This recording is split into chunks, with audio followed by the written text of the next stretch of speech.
Hola, en este video hablaremos de las células Natural Killer o NK. Estas son un tipo de células de la inmunidad innata que están dotadas de la capacidad de inspeccionar las células del huésped para detectar a un agente patógeno, así como de provocar su apoptosis. Para lograr esta inmunidad, se tienen que seguir ciertos pasos. En primer lugar, se debe reconocer a las células víctima. Esto lo puede lograr mediante dos criterios. El primero se llama pérdida de lo propio. Esto considera que todas las células nucleadas de un organismo poseen moléculas en su superficie, las denominadas proteínas del complejo mayor de histocompatibilidad. Si una célula no posee estas proteínas de complejo, son reconocidas por los Natural Killer como células diana para su destrucción. El otro criterio que permite a una célula NK distinguir a sus células objetivo es denominado la alteración de lo propio. Esto se refiere a la expresión de ciertas moléculas relacionadas con el complejo mayor de histocompatibilidad, llamadas moléculas no clásicas del complejo. Estas moléculas y algunas otras proteínas, que normalmente no se expresan en las células del organismo, lo hacen así en respuesta a ciertas situaciones de estrés, por ejemplo, el daño de ADN. Las Natural Killer reconocen este cambio y se disponen a destruir a la célula diana. Ya reconocida la célula a atacar, se puede lograr la apoptosis a través de dos mecanismos diferentes, pero con el mismo resultado final.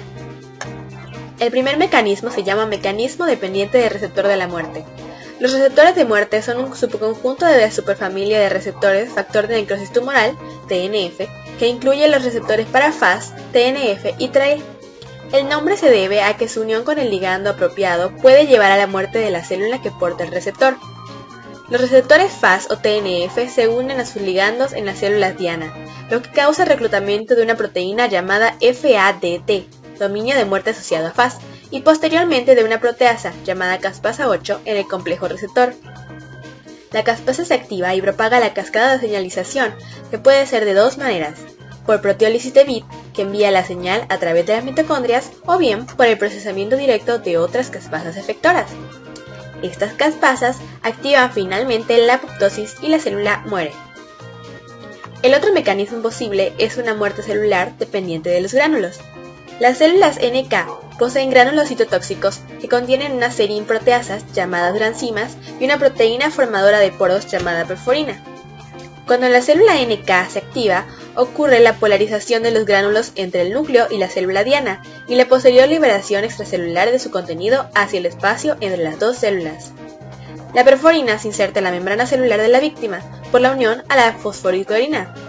Luego se polimeriza y forma un poro transmembrana que facilita la entrada de los componentes citotóxicos de los gránulos.